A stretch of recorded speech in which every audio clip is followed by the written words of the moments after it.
تیری رضا پہ کھلے آنکھ لب پہ ہو میرے، ذکر تیرا تیرے پیار پر درود و سلام۔ الحمدللہ رب العالمین والصلاة والسلام علی سید الانبیاء والمرسلین، اما بعد فاعوذ باللہ من الشیطان الرجیم، بسم اللہ الرحمن الرحیم۔ الصلاة والسلام علیکہ یا رسول اللہ وعلی آلکہ واصحابکہ یا حبیب اللہ۔ الصلاة والسلام علیکہ یا نبی اللہ وعلی آلکہ واصحابکہ یا نور اللہ۔ ایف جی این چینل کے ناظرین، الحمدللہ پروگرام ایک نئی صبح لے کر پھر سے حاضر ہوئے ہیں۔ اللہ آپ کو شاد رکھے، آباد رکھے، دونوں جہاں کی ڈھیروں بھلائیاں برکتیں اللہ آپ کو بھی، مجھے بھی، ہم سب کو نصیب فرمائے۔ درود پاک کی ایک فضیلت آئیے شروع میں آپ کو سناتا ہوں، چنانچہ ہمارے آقا دو عالم کے داتا حضور جان عالم رحمت دو عالم صلی اللہ علیہ وآلہ وسلم نے ارشاد فرمایا ہے، من صلی علی حین یصبح عشرہ وحین یمسی عشرہ ادرکتہ شفاعتی یوم القیامہ۔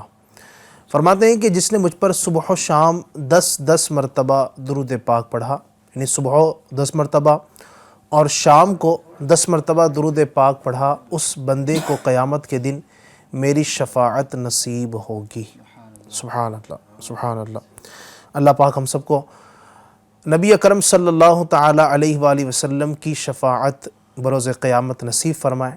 آئیے اس اعتقاد کے ساتھ اور اس تمنا کے ساتھ، اس مراد کے ساتھ کہ ہمیں قیامت کے دن حضور اکرم صلی اللہ علیہ وآلہ وسلم کی شفاعت نصیب ہو، درود پاک پڑھ لیجئے۔ صلو علی الحبیب صلی اللہ تعالی علی محمد وعلی آلہ وصحبہ وبارک وسلم۔ پروگرام میں سب سے پہلے تلاوت قرآن کریم کو شامل کریں گے، توجہ کے ساتھ آپ بھی پروگرام میں اللہ پاک کے پاکیزہ کلام کی تلاوت کو سماعت کیجئے۔ اعوذ باللہ من الشیطان الرجیم،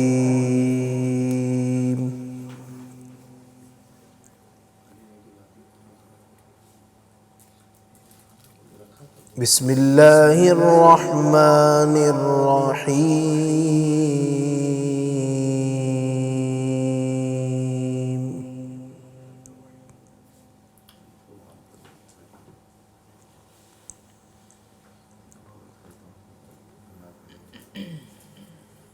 اِنَّا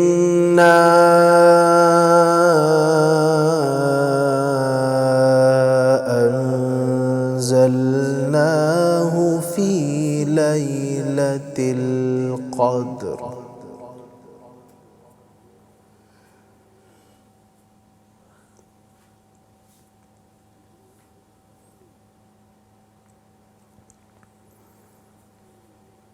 وما أدراك ما ليلة القدر۔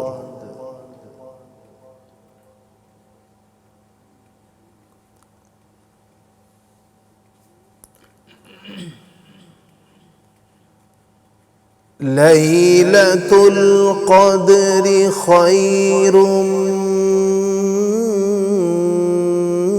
من 1000 شهر۔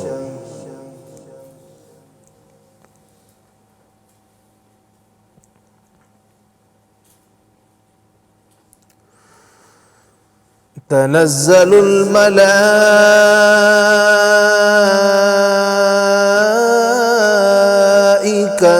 والروح فيها بإذن ربهم من كل أمر۔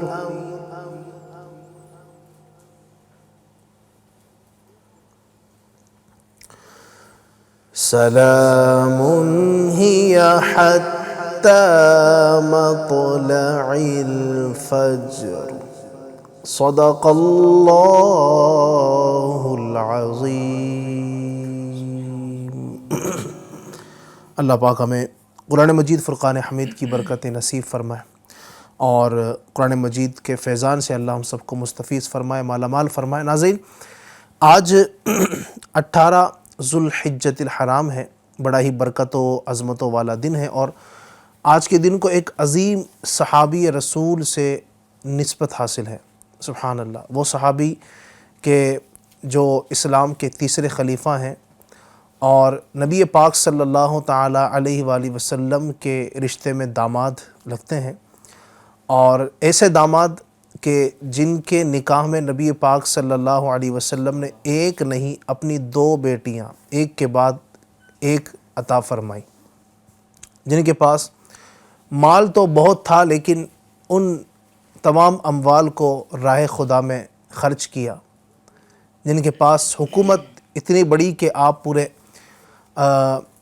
حکومت اسلامیہ کے خلیفہ رہے، لیکن عاجزی اتنی کہ آپ رضی اللہ تعالیٰ عنہ خود اپنے گھر کے کام کاج کرتے، خادم ہونے کے باوجود آپ بہت سارے معاملات خود ہی سر انجام دیتے، بہت بڑی ذمہ داری تھی، لیکن آپ کی عاجزی کے کیا کہنے، قطعی جنتی ہیں۔ نبی پاک صلی اللہ علیہ وسلم نے نام لے کر جنتی آپ کو ارشاد فرمایا، لیکن خوف خدا اتنا کہ جب رونے پر آتے، اللہ کا خوف طاری ہوتا، تو آپ کی مبارک داڑھی آنسوؤں سے تر ہو جاتی۔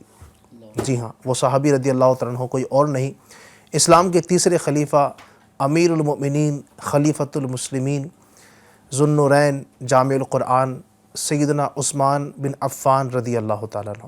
سبحان اللہ، آپ رضی اللہ تعالیٰ عنہ کا ایک بڑا مقام ہے، بہت بڑا مرتبہ ہے، اور مسلمان جانتے ہیں کہ آپ رضی اللہ تعالیٰ عنہ کی جو سیرت ہے، جو کردار ہے، جو آپ کے معاملات ہیں، وہ کتنے عظیم ہیں، کتنے اعلیٰ ہیں۔ انشاءاللہ الرحمن آج ہم بطور خاص اسی پر گفتگو کرنے کی کوشش کریں گے۔ جو آج کا ہمارا پروگرام ہوگا کہ نہیں صبح کا، یہی ہمارا ٹاپک ہوگا، سیدنا عثمان غنی رضی اللہ تعالیٰ عنہ کی سیرت، آپ کا کردار، آپ کا انداز مبارک، اور آپ رضی اللہ تعالیٰ عنہ کو اللہ پاک نے جو کمالات عطا فرمائے ہیں، آج انشاءاللہ الرحمن ہم پروگرام میں ڈسکس کرنے کی کوشش کریں گے۔ تو آخر تک ہمارے ساتھ رہیے، پروگرام بھی سٹارٹ ہوا ہے، آپ اپنے دوستوں کو، جاننے والوں کو، احباب کو یہ پروگرام کی لنک آپ شیئر کیجئے، جتنے زیادہ لوگ دیکھیں گے انشاءاللہ فیضان عثمان غنی سے مالا مال ہوں گے۔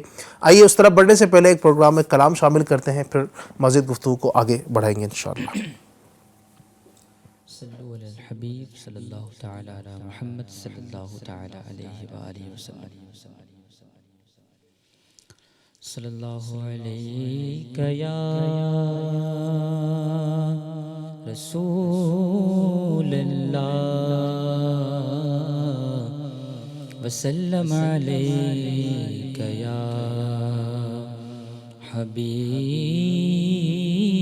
اللہ۔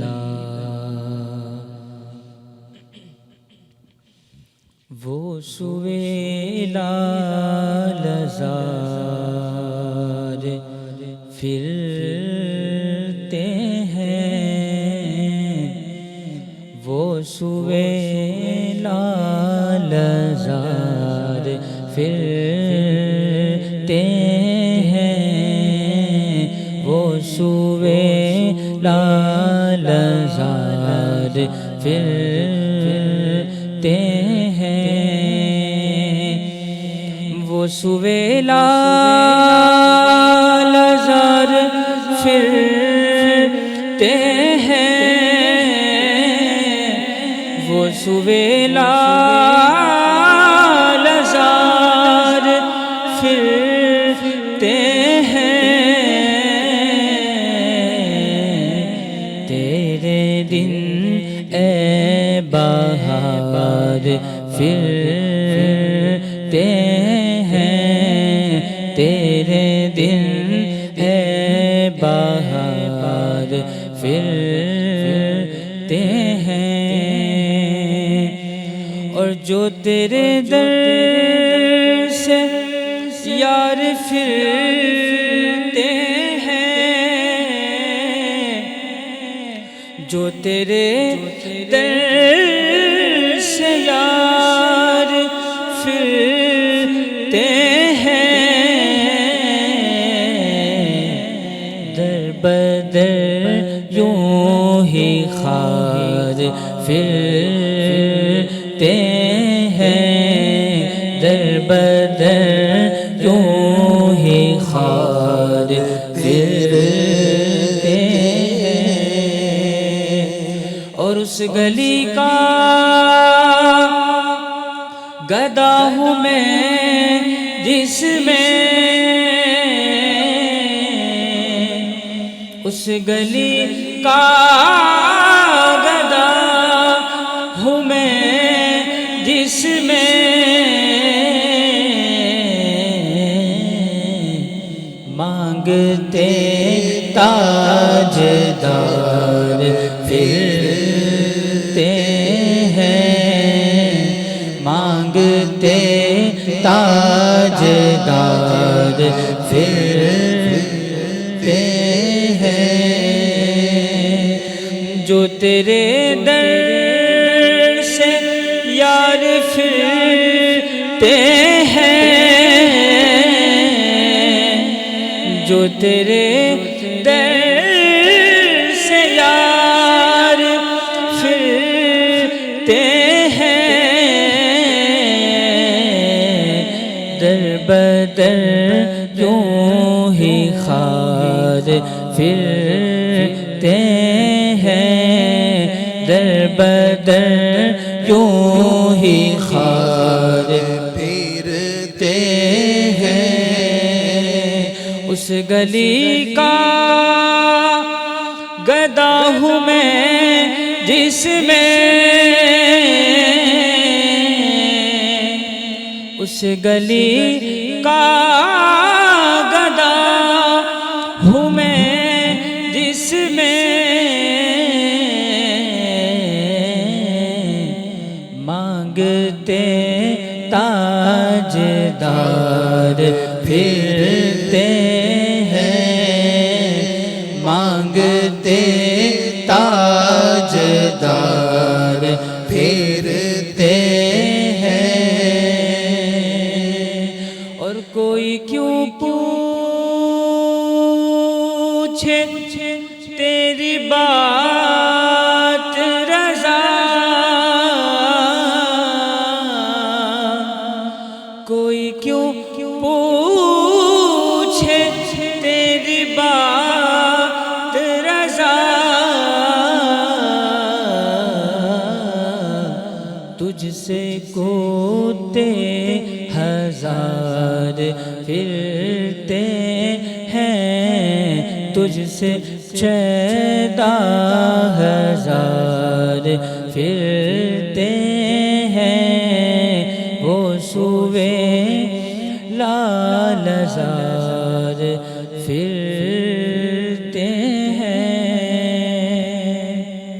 سبحان اللہ، سبحان اللہ، واہ! کلام اعلیٰ حضرت رحمۃ اللہ تعالی علیہ کا کے کچھ اشعار الحمدللہ آپ نے سننے کی سعادت حاصل کی ہے۔ اللہ تبارک و تعالی اس کلام کی برکتیں ہمیں نصیب فرمائے۔ مزید بھی انشاءاللہ کلام آپ کو ہمارے نعت خواں سے سنائیں گے۔ اگر آپ مزید کلام سننا چاہتے ہیں تو ہمیں آپ اپنی وائس بھیجیے انشاءاللہ الرحمن۔ ہمارا نمبر آپ کو اس وقت اسکرین پر نظر آ رہا ہے، آپ اس پر ہمیں وائس کیجیے، انشاءاللہ پروگرام میں وقت مناسب پر شامل کریں گے۔ اسی طرح یوٹیوب پر بھی لائیو چیٹ کے ذریعے آپ کمنٹ کر سکتے ہیں، میسیج کیجیے انشاءاللہ الرحمن، ہم وقت مناسب پر اس کو بھی پروگرام کا حصہ بنائیں گے اور انشاءاللہ الرحمن آپ کو بہت سارے کلام بھی سنائیں گے۔ ناظرین، حضرت ابو قلابہ رضی اللہ تعالیٰ عنہ یہ بیان کرتے ہیں کہ میں نے ملک شام کی سرزمین میں ایک آدمی کو دیکھا جو بار بار یہ صدا لگا رہا تھا، ہائے افسوس میرے لیے جہنم ہے۔ اب اس طرح کی صدا، اس طرح کی کا جملہ یقیناً ایک حیران کرنے والا تھا کہ جو بار بار یہ جملہ کہے جا رہا تھا کہ ہائے افسوس میرے لیے جہنم ہے۔ وہ بزرگ فرماتے ہیں کہ میں اٹھ کر اس کے پاس گیا تو یہ دیکھ کر حیران رہ گیا کہ اس کے دونوں ہاتھ پاؤں کٹے ہوئے ہیں، دونوں آنکھوں سے اندھا ہے اور منہ کے بل زمین پر اوندا گرا ہوا ہے۔ اللہ اکبر! اور بار بار بس یہی ایک بات کہے جا رہا ہے، ہائے افسوس میرے لیے جہنم ہے، ہائے افسوس میرے لیے جہنم ہے۔ میں نے اس سے پوچھا، اے آدمی، یہ شخص کیا بات ہے؟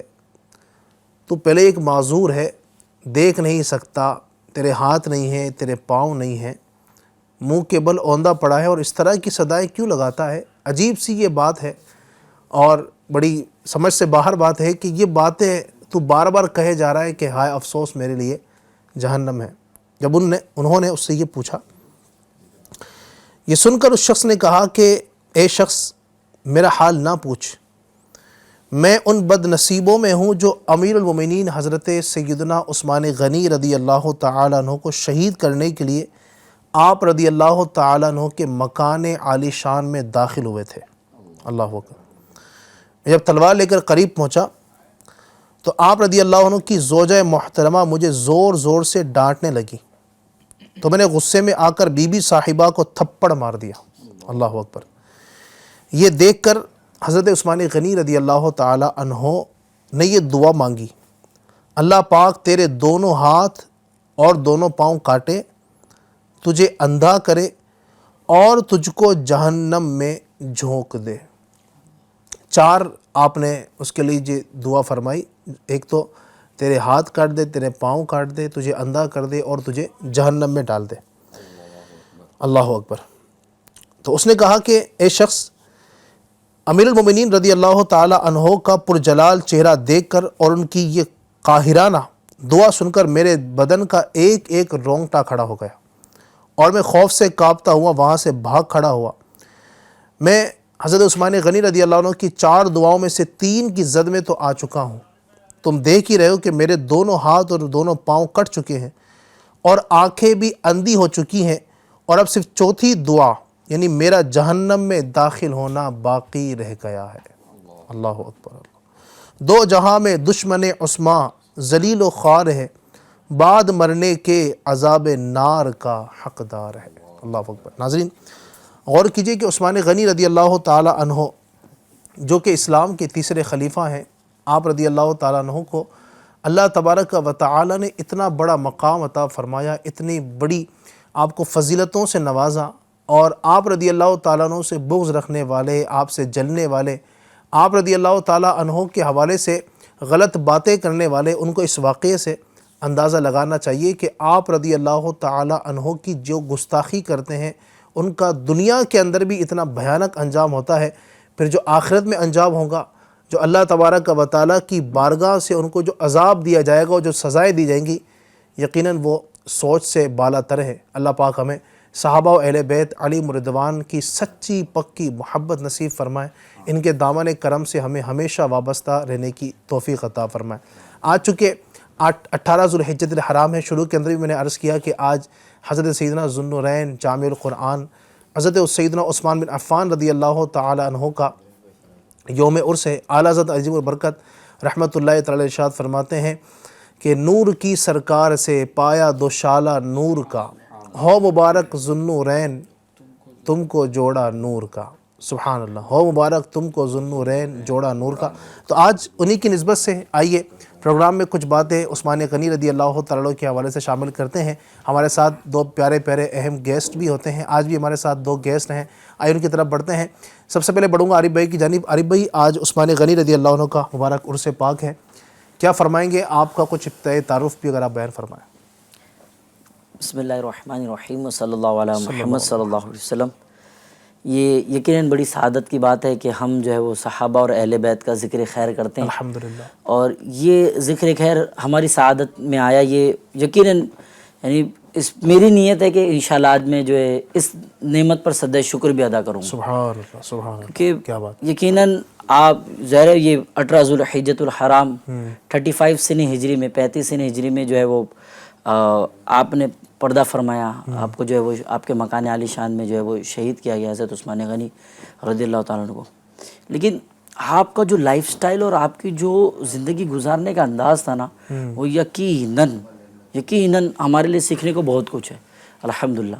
بیسک تعارف اگر میں بات کروں تو حضرت عثمان غنی رضی اللہ تعالیٰ عنہ کا جو مبارک جو نام ہے وہ عثمان ہے، اور آپ کی کنیت جو ہے وہ ابو عمرو، اور آپ کا ایک بہت پیارا لقب ہے جامع القرآن، سبحان اللہ، کیونکہ آپ کا جو لیول آف لو جو تھا نا قرآن پاک سے بہت زیادہ تھا، سبحان اللہ، کثرت سے قرآن پاک پڑھنا، کثرت سے، اور قرآن پاک کے بارے میں بہت زیادہ یوں جو نا اسٹڈی کرتے رہنا، پڑھتے رہنا، اس کے کلیکشن پہ ورک کرنا۔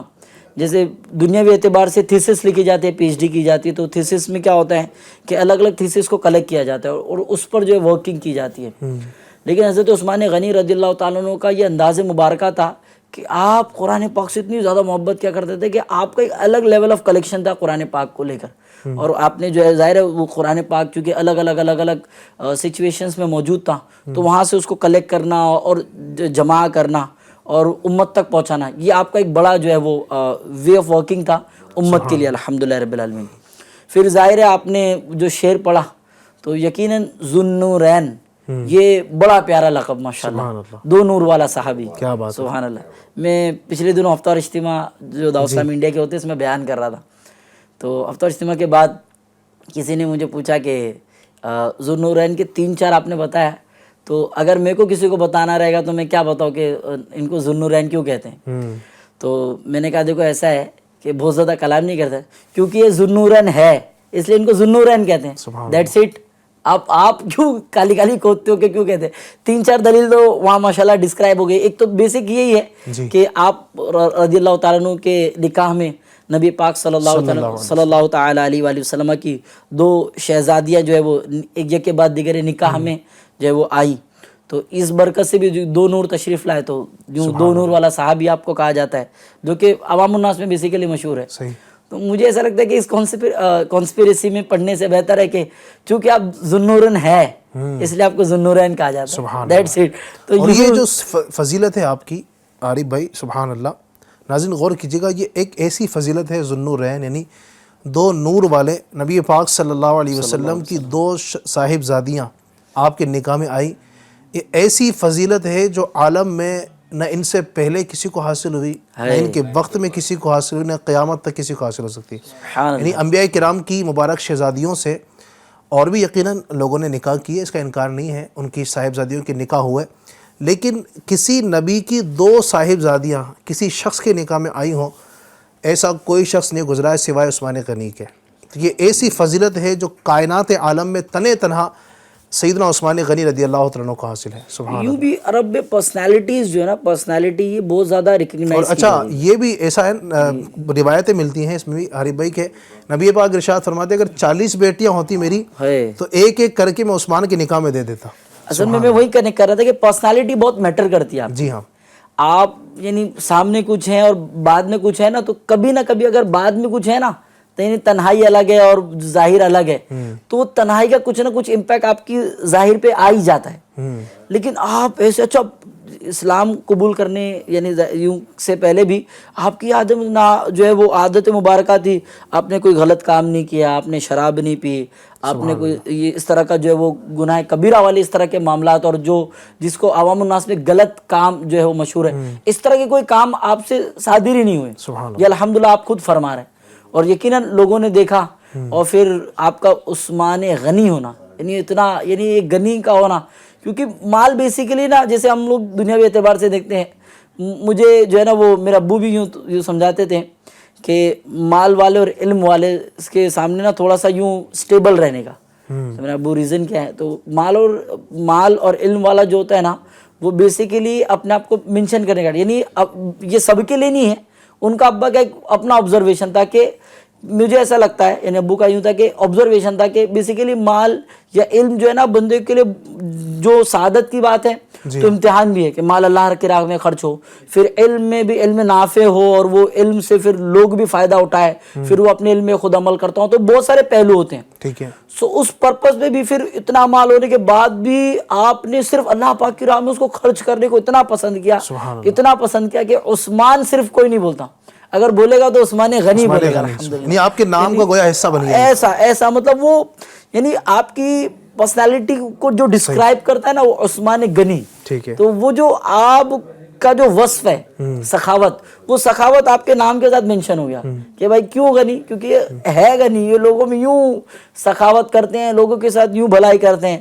بلکہ آپ نے تو نبی پاک صلی اللہ علیہ وسلم سے 2 بار جنت جو وہ طلب فرمائی، یوں کہہ لے کہ جنت خریدی الحمدللہ رب العالمین۔ ایک تو یوں سمجھے کہ بڑا مشہور واقعہ بیر روما کا ہے ہی ہے کہ وہ کنواں جو ہے وہ ہاف ہوتا تھا، یہودی کا جو کنواں تھا وہ ہاف ہوتا تھا، پھر وہ قحط پڑا تو لوگوں کو پانی کی ریکوائرمنٹ ہوئی، تو آپ نے مکمل کنواں جو ہے وہ خریدا اور مسلمانوں میں وقف کر دیا، سبحان اللہ۔ لیکن اسی کے ساتھ ساتھ جو ایک بہت بڑا واقعہ ہے تبوک والا، وہ بھی بہت امپورٹنٹ ہے کہ جب نبی پاک صلی اللہ علیہ وسلم نے اعلان فرمایا کہ ہمیں جو ہے وہ مالی اعتبار سے اور کچھ نہ کچھ فائنینشیل چیزوں کے ساتھ جو ہے وہ ہمیں پریپیئر ہونا ہے.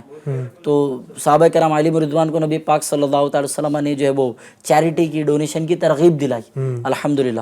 تو حضرت عثمان غنی رضی اللہ تعالیٰ عنہ سب سے پہلے کھڑے ہوئے اور کھڑے ہو کر آپ نے جو ہے وہ 100 اونٹ اور اس کے ساتھ جو ریکوائرڈ سامان ہوتا ہے اس کا اعلان فرمایا کہ 100 اونٹ میری طرف سے اور اس کے ساتھ جو ریکوائرڈ سامان ہے وہ سب میں انشاءاللہ الکریم پیش کرتا ہوں. پھر آپ زیر تشریف فرما ہوئے. پھر نبی پاک صلی اللہ تعالی وسلم نے تمام کو جو ہے وہ ترغیب دلائی. تو پھر دوبارہ ترغیب دلانے کے بعد جب یعنی اور جب ظاہر ہے نبی پاک صلی اللہ تعالی وسلم ترغیب دلائیں اور پھر لوگوں کے دل پہ اس کا کیا اثر ہوتا ہوں. لیکن حضرت عثمان غنی رضی اللہ تعالیٰ کا ایک اٹریکشن اچھا اور ترغیب دلا رہے ہیں تو پھر کھڑے ہوئے پھر کہا کہ 100 نہیں اب یوں ہے 200 کر لیں 200 میری طرف سے پیش ہیں. پھر آپ تشریف فرمائے. پھر نبی پاک صلی اللہ تعالی وسلم نے جو ہے وہ اسی پر ترغیب دلائی. تو فرماتے ہیں کہ اس بار انہوں نے جو ہے وہ کھڑے ہو کر 300 اونٹوں کا اعلان کیا. تو جب یہ سارا معاملہ چلا تو یہ پھر جو ہے وہ حضرت عثمان غنی رضی اللہ تعالیٰ نے جب 300 اونٹوں کا اعلان کیا تو اس بارے میں راوی فرماتے ہیں حضرت پاک کے کہ نبی پاک صلی اللہ تعالی وسلم جو ہے وہ ممبر سے تشریف لا کر 2 مرتبہ فرمایا. 2 مرتبہ کیا فرمایا؟ آج سے عثمان رضی اللہ تعالیٰ عنہ جو کچھ کریں اس پر مواخذہ یعنی کوئی پوچھ گچھ نہیں. سبحان اللہ سبحان اللہ سبحان اللہ. ظاہر قاسم نعمت ہے مالک جنت ہے جسے جو چاہے وہ عطا کر دیں. نبی پاک صلی اللہ علیہ وسلم کی تو یہ شان ہے. تو آپ نے اتنی خوشی کا اظہار کیا کہ مدینہ منورہ میں جو ممبر پہ آپ تشریف فرماتے ہیں وہاں سے تشریف لائے اور 2 بار اعلان کیا. 2 بار اعلان کیا کہ کیا اعلان کیا؟ آج سے عثمان رضی اللہ تعالیٰ عنہ جو کچھ کریں اس پر کوئی مواخذہ یعنی کوئی اس پر پوچھ گچھ نہیں. سبحان اللہ سبحان اللہ.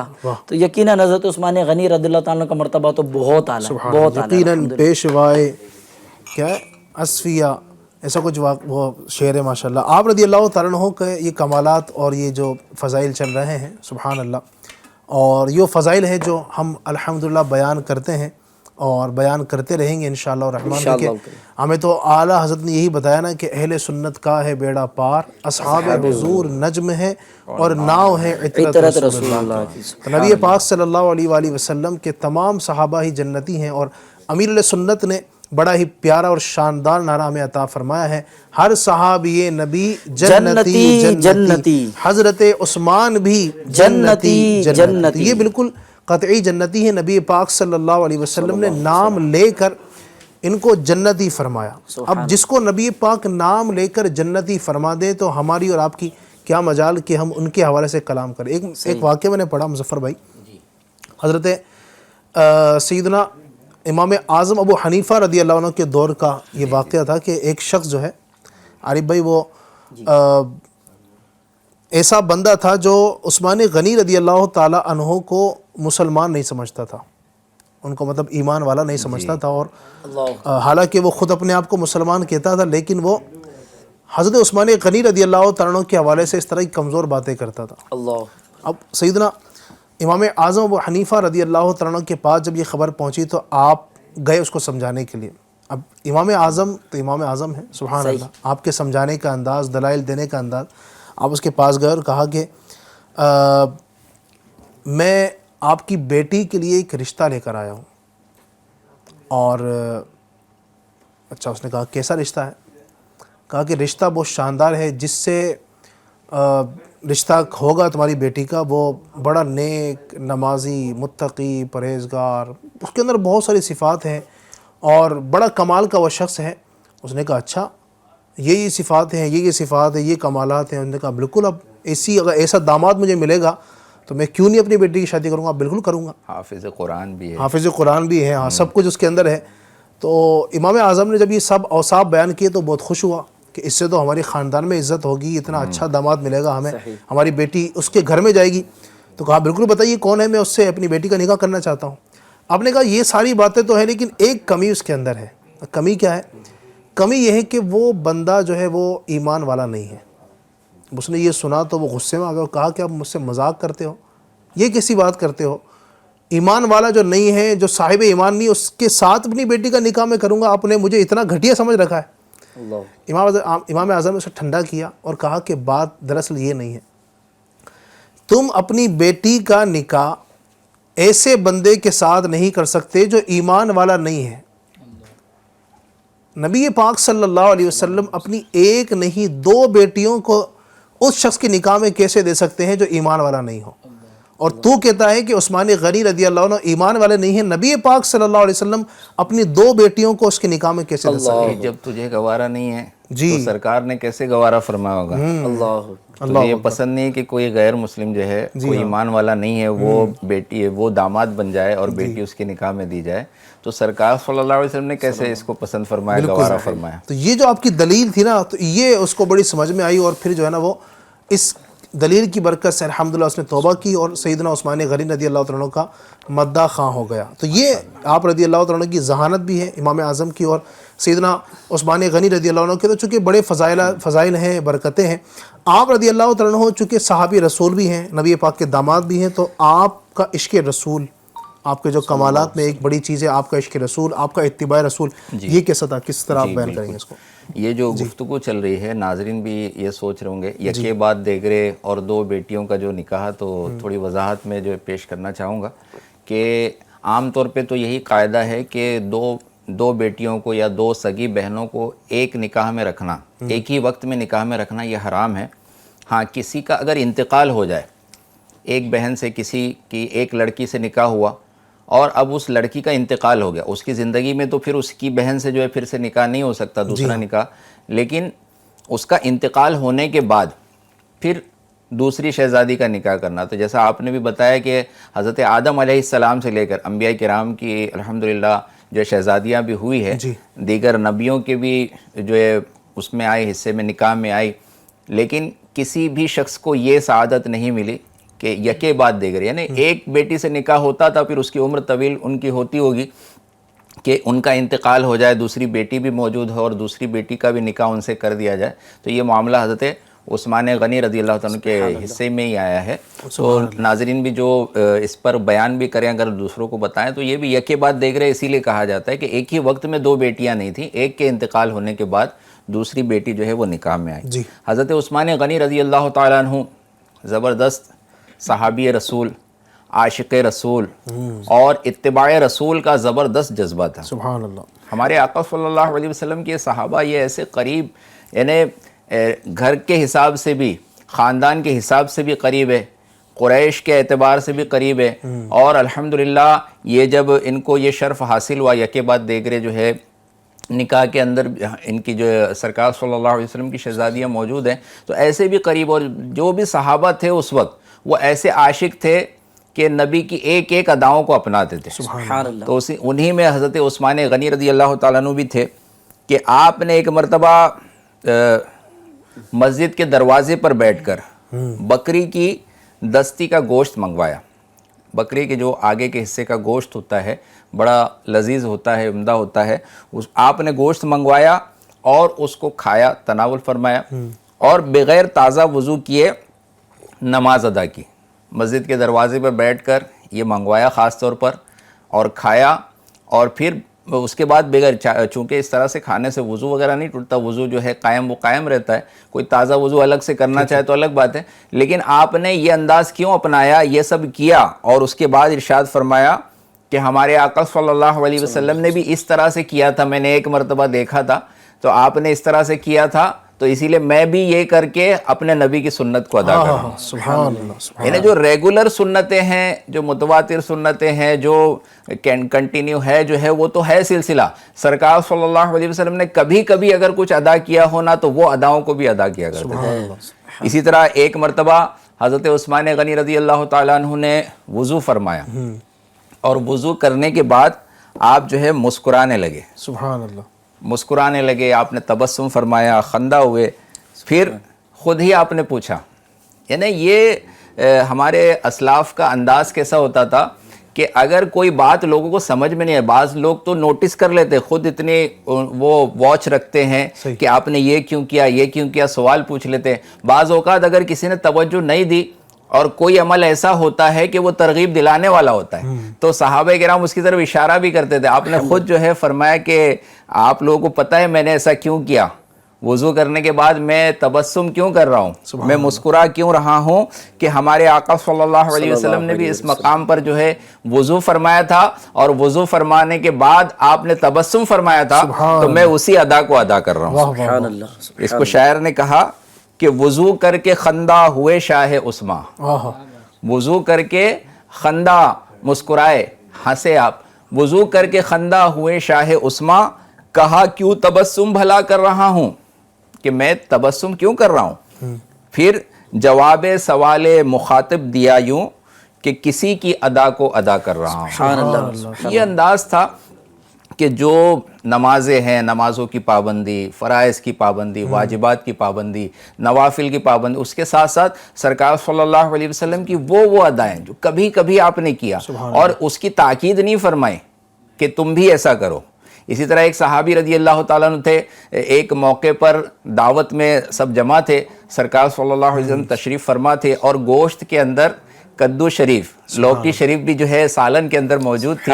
تو آپ تلاش کر کے کہ ہمارے آقا صلی اللہ علیہ وسلم کی یہ مرغوب غذا ہے, پسندیدہ غذا ہے, تلاش کر کے آپ جو ہے نا اس کو لے کر تناول فرما رہے تھے. اسی طرح ملتا ہے نا جی, یہ حضرت ابن عمر رضی اللہ تعالیٰ عنہ کا غالباً ملتا ہے کہ آپ کہیں سے گزر رہے تھے تو راستے میں کچھ جھاڑیاں آئی نا, جی, تو آپ نے اپنے امامے کو اس میں الجھا دیا. جی. اب لوگوں نے جب دیکھا تو یہ ایک عجیب سا معاملہ کہ اپنے امامے کو الجھا دیا, کپڑے کو اس میں الجھا دیا. تو پوچھا لوگوں نے کہ یہ کیا معاملہ ہے. کہا کہ ایک مرتبہ نبی پاک کا اسی مقام سے گزر ہوا, اور میرے آقا صلی اللہ علیہ وسلم کا جب گزر ہوا تو آپ کا مبارک امامہ شریف اس جھاڑی نے چوننے کی سعادت حاصل کی, اور یعنی نبی پاک کا مبارک امامہ اس میں سمجھے کہ امامے نے اس جھاڑی کو نواز دیا. امامے نے اس کو نواز دیا. تو بس وہ نبی پاک کو کا اس طرح میں نے دیکھا تو میں اس ادا کو ادا کر رہا ہوں. اچھا, وہ اتفاقیہ ہوا تھا معاملہ, اور وہ گزرنے پر وہ جو ہے جھاڑیوں کو برکتیں دینے کے لیے امامہ لگ گیا تھا. اب انہوں نے ایک دو بار کوشش کی, ویسا نہیں ہوا تو اپنے ہاتھ سے کھول کر پھنسا دیا کہ بھائی وہ ادا جو ہے نا ادا ہو جائے. ماشاءاللہ, صحابہ کرام کے انداز ان کے سبحان اللہ. اور کیوں نہ ہو مظفر بھائی, جی, یعنی ہم آج دیکھیں نا 1400-1450 سال کے بعد آج ہم کوششیں کرتے ہیں کہ نبی پاک کی سنتوں کا ادا کریں. ہم امامہ شریف پہنتے ہیں اس لیے تاکہ نبی پاک کی سنت ہے تو ہم اس کو ادا کریں. ہم نبی پاک کی دیگر سنتوں کو ادا کرتے ہیں کیوں, ہمارے آقا صلی اللہ علیہ وسلم میں آج 1450 سال کے بعد ہم ان کی سنتوں کو ادا کرتے ہیں. تو جنہوں نے نبی پاک کو اپنے سامنے دیکھا ہے, جن کا اٹھنا بیٹھنا, جن کا چلنا پھرنا, جن کا کھانا پینا, جن کے دسترخوان پر ہوا کرتا تھا, ہے نا. آج ہم دیکھیے بات کر رہے ہیں نا, ہمارے جو سننے والے ہیں, ہمارے جو سامعین ہیں, ہمارے ناظرین ہیں, وہ آپ حضرات ہیں. جی, اور نبی پاک کے جو سامعین تھے, نبی پاک کے جو ناظرین تھے, وہ صحابہ کرام. سبحان اللہ. تو کیوں نہیں وہ ان چھوٹی چھوٹی باتوں پر عمل کریں گے. سبحان اللہ. اللہ پاک ہمیں ان کے عشق رسول کا, اتباع رسول کا ہمیں صدقہ نصیب. اچھا, عمل بھی اسی لیے کرنے کا ایک وہ جو ہمارے اللہ تعالیٰ نے قرآن پاک میں فرمایا ہے کہ بے شک تمہیں رسول اللہ کی پیروی بہتر ہے. سبحان اللہ. سب سے بہترین نمونہ, تو سب سے بہترین نمونہ ان کے درمیان تھا. سبحان اللہ. تو اس کو کیوں نہ اپناتے کہ ہر ادا, کیونکہ یہ جو حضرات ہے مقام ولایت میں, تقوی و پرہیزگاری میں سب سے آگے, کہ ہمارے آقا نے ارشاد فرمایا اصحاب النجوم, میرے صحابہ آسمان ہدایت کی ستارے ہیں, اور زمانے کے یہ بہترین لوگ ہیں. زبردست. کوئی دیگر ولی جو ہے ان کی مرتبے کو نہیں پہنچ سکتا. تو جب سرکار کی بارگاہ میں وہ ادائیں جو تاکید کی گئی وہ تو ہے ہی, جو ادا ایسی بھی ہوتی تھی وہ بھی اپناتے تھے کہ یہ بھی نہ رہ جائے, اس مکمل نمونے, اس اسوہ حسنہ کی پابندی کرتے ہوئے ہم آگے بڑھتے. سبحان اللہ. بلکہ یوں سمجھے نا کہ ہیومن سائیکولوجی میں ایک سبجیکٹ ڈسکرائب کیا جاتا ہے, کاپنگ میکانزم, کہ انسان جو ہے نا وہ نقل کرتا ہی ہے. مطلب اس کو جو پسند آ گیا نا تو اس کو پھر وہ نقل کرنا ہی ہے. یہ وہ مطلب وہ ہارمون جنریٹ ہو جاتا ہے, کیونکہ آپ دنیا میں دیکھیں نا, آج کوئی نہ کوئی جو عجیب بال ملیں گے, عجیب موزوں پہننے کا اسٹائل ملے گا, عجیب ڈریسنگ سینس ملے گا, عجیب طرح کی ٹی شرٹس ملیں گی, یا کرتا پاجامہ ہی لے لیں یا جبہ لے لیں, تو ہر عید میں کوئی نہ کوئی جو ہے وہ اسلامی بھائیوں کا, اسلامی بہنوں کا کوئی نہ کوئی ٹرینڈ آ ہی جاتا ہے. صحیح ہے. اور وہ ٹرینڈ کو کسی نہ کسی سے کمپیئر کیا جاتا ہے کہ فلاں جو ہے وہ شخص نے اس طرح کا کچھ لباس پہنا ہے, اس وجہ سے اس سے منسوب کر کے اس کو مشہور کیا گیا. تو عموماً لوگوں میں یہ ٹرینڈ ہوتا ہے کہ وہی والا پہننا ہے کیونکہ وہ ٹرینڈ چل رہا ہے. ٹھیک ہے. تو یہ دنیا کی بیسک محبت ہے جس کو, یعنی وہ بس ایک لوگوں میں شوشا کے لے کہ میں نے فلاں کو کاپی کیا تو انداز. اب وہ شخصیت جو کل کائنات میں سبحان اللہ سب سے افضل ہو, بعد از خدا بزرگ توئی قصہ قصہ مختصر. مختصر. اب ان کو کاپی کرنے ہیں تو یہ بہت بڑی سعادت کی بات ہے نا, تو آدمی کیوں نہ کاپی کرے. زبردست. یہ آپ نے اچھی بات کی طرف توجہ دلائی کہ ہم جس نبی پاک کے امتی ہیں ان کی اداؤں کو چھوڑ کر اور کسی ایکٹر کی اور کسی دنیا دار کی جو ہے نا وہ نقل کرتے ہیں. اس کی طرح ہیئر سٹائل ہمارے ہو چکے ہیں, ہمارے لباسوں کا جو سٹائل ہے پہننے کا وہ بھی انہی کی طرح. مطلب اب اس پر بہت زیادہ تبصرہ کرنے کی میرے خیال ہے حاجت نہیں ہے. آپ خود سمجھتے ہیں, مجھ سے زیادہ آپ جانتے ہیں کہ جو انداز آج کا چل رہا ہے, مطلب بے تو کا کچھ بھی کسی نے پہن لیا, بس وہ مشہور آدمی ہے جناب, اب اس کو دیکھ کر کے کچھ بھی اس نے پہن لیا, مطلب وہ آدھے کپڑے پہنتا ہے, اس میں ستر آپ کا کھل رہا ہے, ظاہر ہو رہا ہے. یعنی گناہ بھی آپ اس کے ذریعے کر رہے ہیں, اس لباس کے ذریعے سے آپ بالکل بے دھڑک کر رہے ہیں. نبی پاک صلی اللہ علیہ وسلم جن کے اتنے احسانات ہمارے اوپر ہیں, اس کسی ایک احسان کا ہم بدلہ نہیں چکا سکتے ہیں, ان کی اداؤں کو ادا کرنے پر ہم تیار نہیں ہیں. تو کوشش کیجئے انشاءاللہ الرحمن نبی پاک کی سنتوں پر عمل کریں گے, بہت ساری برکتیں آپ کو نصیب ہوں گی. عثمان غنی رضی اللہ تعالیٰ عنہ کا جہاں پر ہم تذکرہ سنتے ہیں عارف بھائی, آپ رضی اللہ تعالیٰ عنہ کا جب بھی نام آتا ہے تو ایک آپ کا وصف بڑا پیارا, با حیا. سبحان اللہ, آپ کی حیا بڑی مشہور ہے, آپ بہت شرم فرمایا کرتے تھے, کچھ اگر اس پر کلام فرمائیں. اللہ پاک ان کی حیا کا صدقہ ہم سب کو نصیب فرمائے. آمین. یقیناً آج معاشرے میں ایک بہت بڑا پرابلم بے حیائی ہے, اور یہ پرابلم اس لیے اتنا زیادہ کریٹیکل ہوتا چلا جا رہا ہے کہ بے حیائی کو پرابلم سمجھنا یہ لوگوں نے مس آؤٹ کر دیا. اس کے علاوہ بھی آپ دیکھیں گے نا کہ حیا والا آدمی جو ہوتا ہے نا, اس کی ایک الگ لیول آف رسپیکٹ ہوتی ہے. صحیح. اب معاشرے میں دیکھیں حیا والا ہوتا ہے نا, تو آدمی اس کے سامنے جو ہے نا وہ اولول فلول بکنے سے ہی بچتا ہے کہ نہیں یار یہ تو حیادار شخصیت ہیں, ان کے سامنے کمزور جملے کیا کہنا, یہ تو حیا والے ہیں. اب حضرت عثمان غنی رضی اللہ تعالیٰ عنہ کی حیا, اللہ اکبر. مجھے تو وہ یعنی کہ نبی پاک صلی اللہ تعالی وسلم کا فرمان کہ عثمان سے تو جو ہے نا وہ اللہ کے فرشتے بھی حیا کرتے ہیں. تو یہ مطلب ہیومنس آر اوکے کہ یار انسان اللہ پاک کے فرشتے بھی حیا کریں. پھر حضرت عثمان غنی رضی اللہ تعالیٰ عنہ کا یہ فرمان اپنی تقوی کو, اپنی پاکیزگی کو بیان کرنے کے لیے کہ اللہ پاک کی قسم میں نے تو زمانہ جاہلیت میں بھی کبھی جو ہے وہ نہ بدکاری کی, نہ ہی اس طرح کا کوئی کمزور معاملہ کیا, اور اسلام قبول کرنے کے بعد بھی آپ ماشاءاللہ ستھرے رہے. حضرت سیدنا حسن بصری رحمۃ اللہ تعالیٰ علیہ نے حضرت عثمان غنی رضی اللہ تعالیٰ عنہ کی شرم و حیا کی شدت بیان کرتے ہوئے فرمایا کہ اگر آپ رضی اللہ تعالیٰ عنہ کسی کمرے میں ہوں اور اس کا دروازہ بھی بند ہو, تب بھی آپ جب نہاتے تو کپڑے نہ اتارتے اور حیا کی وجہ سے کمر سیدھی نہ کرتے تھے. اللہ, یعنی رسپیکٹ اللہ پاک دیکھ رہا ہے. اور یوں جو آپ کا ذہن تھا, اور اصل میں کیا ہے کہ سارا معاملہ ہے تھنکنگ کا. صحیح. آپ کے دماغ میں, آپ کے ذہن میں جو حیا تھی نا, وہ ایک دم پیک پر تھی. پرابلم یہ ہے کہ میں انسان میں جب حیا ختم ہوتی ہے نا تو وہ جریر ہوتا جاتا ہے. ایک ہیومن باڈی میں ہارمون ہوتا ہے آکسیٹوسن. تو آکسیٹوسن کا ایک پرابلم یہ ہوتا ہے کہ آدمی بہت زیادہ ایگوسٹک ہو جاتا ہے. جیسے ڈوپامائن سے آدمی خوش ہوتا ہے کسی کام کو کرنے کے بعد, اسی آکسیٹوسن سے جو ہے نا وہ آدمی جو ہے نا وہ اس میں ایگو آتا ہے. یعنی جب اس کو کہا ہے کہ کام نہیں کرو تو کہتا ہے نہیں کب کر کے بتاؤں گا. تو یہ اس ٹائپ کا ہارمون ہوتا ہے, ایگوسٹک والا ہارمون. تو پرابلم یہ ہے کہ جب کسی کو حیا بتائی جاتی ہے تو بے حیائی پر جریر ہوتا چلا جاتا ہے, اور یہ ہماری سوسائٹی کا سب سے بڑا پرابلم ہے. اور یقین کریں جس شخص میں حیا ہے نا اس کی عزت ہے. سبحان اللہ. حیا والے کے سامنے بولنے میں بھی لوگ حیا کرتے ہیں کہ ایسی کوئی بات نہ کہہ دیں کہ وہ پھر جو ہے وہ اس کو جو ہے وہ برا لگ جائے. ایسے آدمی کی عزت بھی زیادہ ہوتی ہے. حضرت عثمان غنی رضی اللہ تعالیٰ عنہ کی حیا تو کمال ہے. یعنی یہ کتنا پیارا ہے کہ نبی پاک صلی اللہ علیہ وسلم کسی کے تعلق سے فرما دے کہ ان سے تو اللہ پاک کے فرشتے حیا کرتے ہیں. خود نبی پاک ان سے حیا فرماتے ہیں جب وہ تشریف لاتے ہیں نا, حاضر ہوتے ہیں نبی پاک کی بارگاہ میں. تیبن شریف والا واقعہ مجھے لگتا ہے آپ بتائیں. بالکل ایسے ہی. تو وہ بھی ایک نبی پاک کا ایک مقام تھا نا حیا کرنے کا, ان سے نبی پاک حیا فرما رہے ہیں. اور یہ حیا جو ہے ناظرین, حیا کہتے ہیں شرم کو, شرم کرنا, حیا کرنا. تو حیا نبی پاک ارشاد فرماتے الحیاء شعبۃ من الایمان او کما قال. فرمایا کہ حیا یہ ایمان کا ایک حصہ ہے, ایمان کا ایک شعبہ ہے. اور جس وقت ہم یہ بات کر رہے ہیں نا تو یعنی یوں کہیں کہ بے حیائی کا دور ہے, بے شرمی کا دور ہے. یعنی اس وقت ہم یہ بات کر رہے ہیں کہ لوگ ہو سکتا ہے کہ کچھ سننے والا ہمیں ہنسے کہ آپ کس زمانے میں بات کر رہے ہیں, شرم کرنا. اس زمانے میں تو شرم کرنے کو لوگ مطلب برا سمجھتے ہیں, ہے نا. آج دیکھیں نا آپ سوشل میڈیا پر جو بدتمیزیاں ہو رہی ہیں، جو طوفان بدتمیزی کھڑا ہوا ہے، بے پردہ عورتوں کی تصویریں، ویڈیوز، اور مطلب جب بھی بندہ موبائل ہاتھ میں اٹھائے، کچھ اگر یوٹیوب بھی اگر اوپن کرتا ہے، کھولتا ہے، تو سامنے اس کے بے حیائی کے اتنے سارے مناظر ہیں کہ بندہ بچے تو کیسے بچے. لیکن اصل حیا یہی کہ بندہ کوشش کرے کہ ان تمام معاملات سے بچے. حیا بندے کے اندر ہے تو بندہ بچ سکتا ہے. اور فرمایا گیا اذا لم تستحی فاصنع ما شئت او کما قال، کہ جب تجھ میں حیا باقی نہ رہے نا تو جو چاہے کر. اللہ یعنی بندے کے اندر بے حیائی ہو تو بندہ پھر گناہوں کے اندر پڑے ہی جاتا ہے. اور حیا اپنے اندر پیدا کیجئے، اپنے اندر شرم پیدا کیجئے.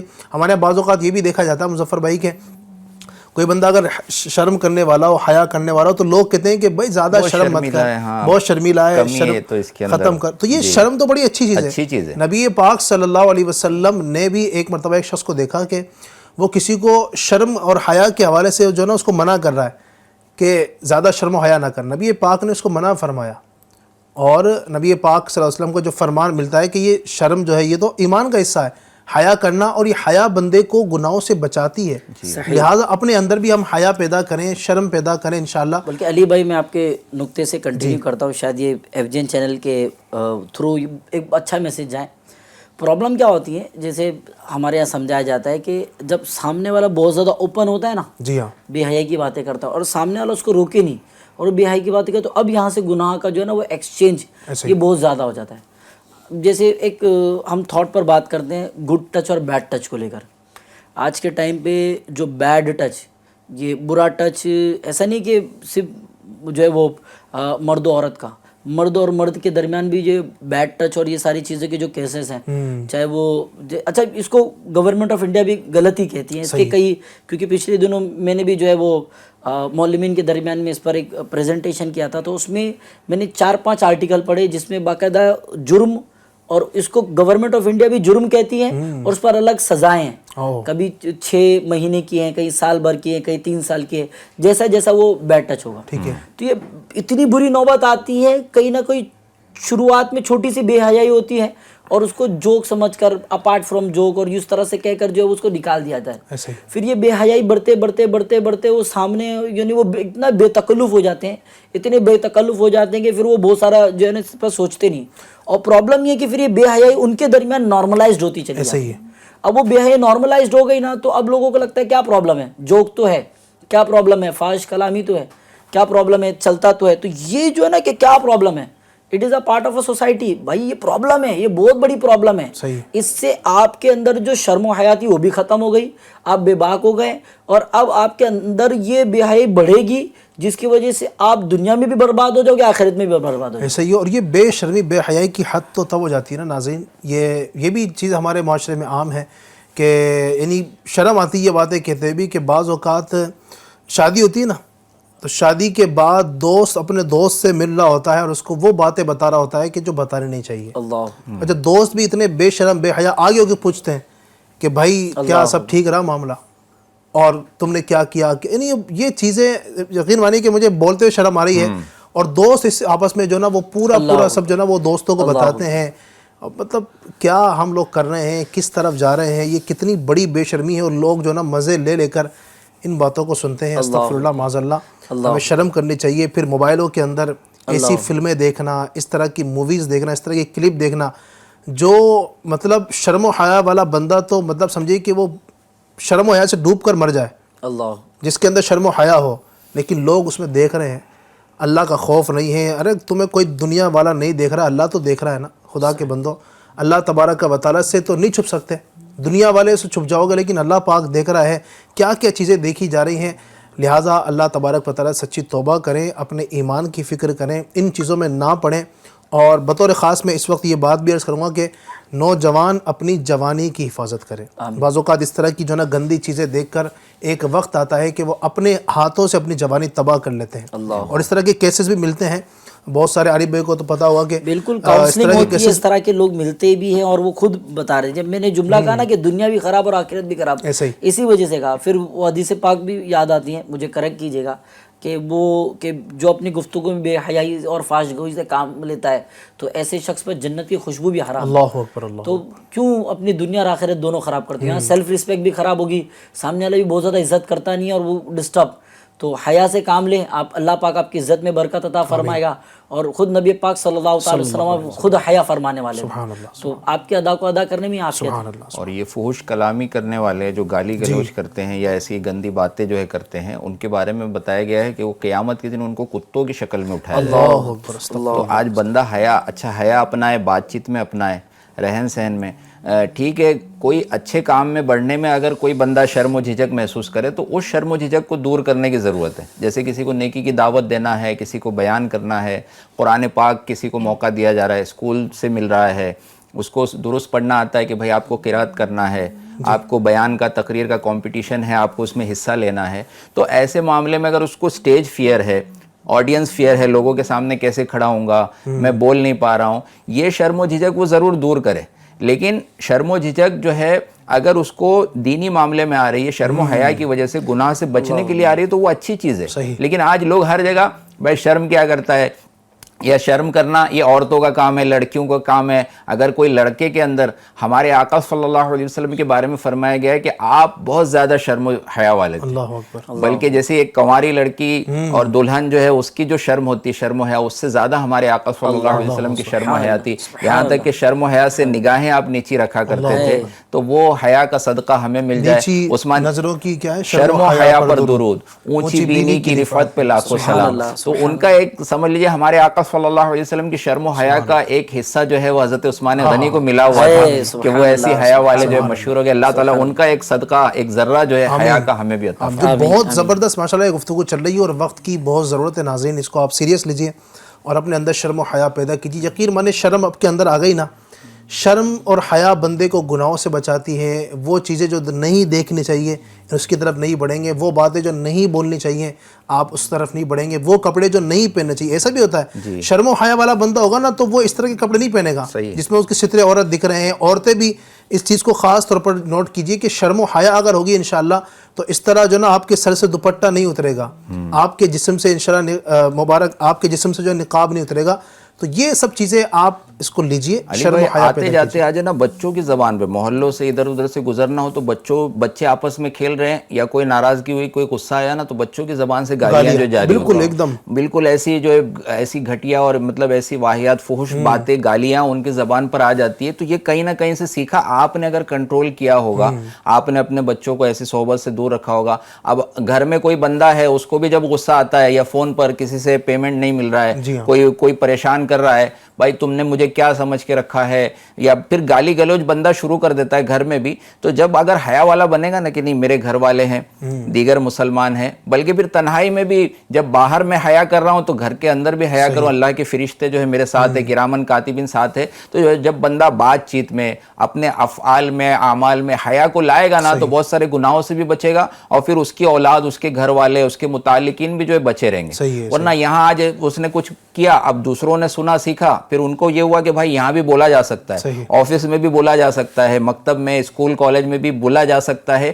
تو یہ انداز جو بے حیائی کا چلتا جا رہا ہے, ایک سیلاب ہے, اس پر باندھنا ہوگا ہمیں اور روکنا ہوگا. اگر آپ کی بات سے لیا جائے کہ حضرت عثمان غنی رضی اللہ تعالیٰ عنہ کی حیا ہی بیان کر دی جائے تو بندہ آٹومیٹکلی حیا والا امید ہو جائے گا. پرابلم یہ ہے کہ ہمارے بزرگوں کی لائف سٹائل بیان نہیں کی گئی نا, اور ہم نے جو اپیرنس ابھی دیکھا یہ ٹی وی موویز اور اس طرح کی چیزوں کی وجہ سے ہی بندہ جو ہے بالکل ریڈیکلائزڈ ہو گیا کہ یار ایسا ہی ہوتا ہوگا, ایسا ہی چلتا ہوگا. سوسائٹی شاید ابھی رییونین ہے, اب جنزی ہے اور نیو ماڈرن ایرا ہے, تو ہو سکتا ہے شاید اس طرح سوچتے ہوں گے. لیکن اگر اس طرح کے خیالات والوں کے, حیا والے, اچھے اخلاق والے, نگاہیں جھکانے, وہ نعرے لگتے تھے حیا سے نظریں جھکی ہوگی, اکثر نظریں جھکی ہوئی ہو, تو وہ مطلب کمال, مطلب ریفریش ہو جاتے تھے, اور الگ اس میں میٹھا میٹھا جو ہے وہ سواد آتا تھا. اللہ نصیب کرے, اللہ کرے کہ نیت ہو جائے. آج اتنی زبردست گفتگو اس ٹاپک پر ہوئی ہے. عثمان غنی با حیا ذوالنورین کا تذکرہ چل رہا ہے. اللہ پاک ان کے حیا کا ہمیں ایک ذرہ, ایک قطرہ نصیب فرما دے. تو آج نیت کیجئے کہ انشاءاللہ الرحمن ہم باحیا بنے. اچھا یہ عوام کے سامنے بھی حیا کرنی ہوتی ہے. جیسے جمعہ کی نماز لوگوں نے ادا کی تو بعض لوگ صرف 2 رکعت پڑھ کے نکلتے ہیں تو ان کو ذہن دیا گیا کہ آپ سنتیں اگرچہ گھر پہ بھی جا کے پڑھتے ہوں گے لیکن لوگ یہ سمجھیں گے کہ آپ بھی 2 پڑھ کر جو ہے جانے والے ہیں. تو تنفیر عوام سے بچنے کے لیے نا سنتیں لوگوں کے ساتھ ادا کریں, مسجد میں ادا کریں یا بری جگہ جانے سے بچے. تو جو بندہ لوگوں کا خیال کر کے بھی گناہوں سے بچے گا نا وہ بھی محمود ہے. اچھا ہے کہ بھائی لوگوں کے سامنے مطلب میں گناہ نہیں کر رہا ہوں, ان کے سامنے حیا کر رہا ہوں, تنہائی میں بھی کرے. اور بعض لوگ جب بے باک ہوتے ہیں, بے حیا, تو اکیلے تو کر ہی رہے ہیں گناہ, لوگوں کے سامنے بھی میں کسی سے نہیں ڈرتا, زبان سے گالی ہے اور دیگر برے افعال جو لوگوں کے سامنے کرتے ہیں تو وہ اور زیادہ اظہار کر دیں. اکیلے میں ویسے لوگوں کے سامنے ویسے ہی ہے. اچھا وہ ڈبل معاملہ ہو جاتا ہے, پھر وہ پھانسی کے مولین ہو جاتے ہیں. ایسے گناہ اعلانیہ کرنے سے وہ پھانسی کے مولین ہو جاتے ہیں, لوگوں کو گواہ کر لیتے ہیں. تو اللہ ہمیں خلوت میں جلوت میں لوگوں کے سامنے بھی بچنے کی توفیق عطا فرمائے, حیا نصیب فرمائے. آمین. تو یہ نیت کیجئے انشاءاللہ الرحمن, اس کی بڑی برکت نصیب ہوں گی. بہت ساری گفتگو ماشاءاللہ ہو رہی ہے, مزید اس ٹاپک پر ہم گفتگو کریں گے. آئیے ناظرین کی فرمائشوں کی جانب بڑھتے ہیں. ہمارے ناظرین ہم سے کچھ کلام بھی سننا چاہتے ہیں ماشاءاللہ, کچھ فرمائشیں کرتے ہیں. کچھ فرمائشیں ہمارے پاس ناظرین کی ہیں, ذرا اس کو چلائیے گا. السلام علیکم ورحمۃ اللہ وبرکاتہ. وعلیکم السلام ورحمۃ اللہ وبرکاتہ. شعیب رضا اتاری عرض کر رہا ہوں, مجھے یہ کلام سنا دیجئے. مدینہ یاد آیا ہے. کیا بات. جزاک اللہ خیر. السلام علیکم ورحمۃ اللہ وبرکاتہ. وعلیکم السلام ورحمۃ اللہ وبرکاتہ. جی زبردست انشاءاللہ. السلام علیکم ورحمۃ اللہ وبرکاتہ. وعلیکم السلام ورحمۃ اللہ وبرکاتہ. محمد طارق اتاری بیگو راجستھان سے عرض کر رہا ہوں. ماشاءاللہ پروگرام ایک نئی صبح, بہت اچھا پروگرام ہے اور ہمارے علی بھائی اس کو ہوسٹ کیا کرتے ہیں. علی بھائی ماشاءاللہ بہترین انداز میں ہوسٹ کرتے ہیں. علی بھائی سے ایک ریکویسٹ ہے, کلام سنا دیجئے. نور کی سرکار سے پایا دوشالہ نور کا, ہو مبارک تم کو جن نورین جوڑا نور کا. واہ بھائی واہ, آپ نے اتنا پیارا سنا دیا ماشاءاللہ, تو ہمیں سنانے کی کیا ضرورت اب. سبحان اللہ. چلے ماشاءاللہ. ہو مبارک ذوالنورین, ذوالنورین وہاں پر جو نا زال ہے, تو اس کا بھی خیال رکھنا ہے. ناظرین کی مزید فرمائش ہمارے پاس ہیں لائیو یوٹیوب کے ذریعے سے بھی. انس اشرفی بھائی ہیں, السلام علیکم. وعلیکم السلام. کوئی گل باقی رہے گا نہ چمن رہ جائے گا, یہ کلام سننا چاہتے ہیں. نہال احمد انصاری, السلام علیکم ورحمۃ اللہ وبرکاتہ. وعلیکم السلام.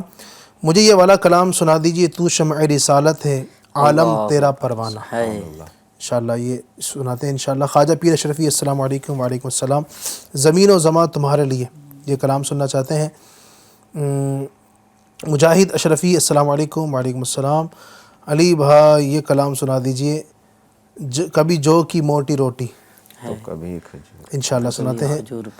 انس اشرفی, مصطفیٰ آپ کے جیسا کوئی آیا نہیں, جب سے دروازے پہ لکھا ہے میں نے اعلیٰ حضرت کا نام, کوئی گستاخ نبی گھر میرے آیا نہیں. واہ واہ کیا بات ہے. واہ.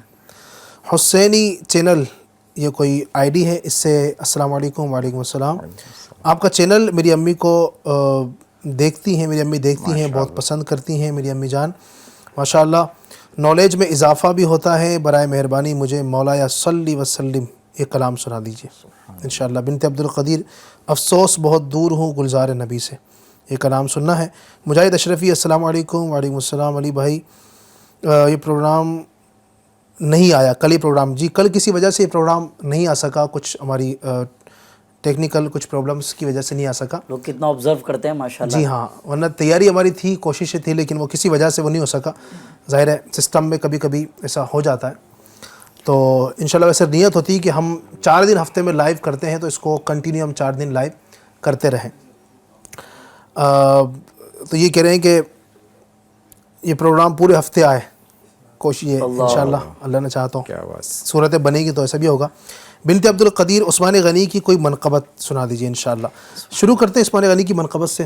آج تذکرہ خیر بھی ہوا ہے, پھر مزید کلاموں کو بھی شامل کیجیے گا انشاءاللہ.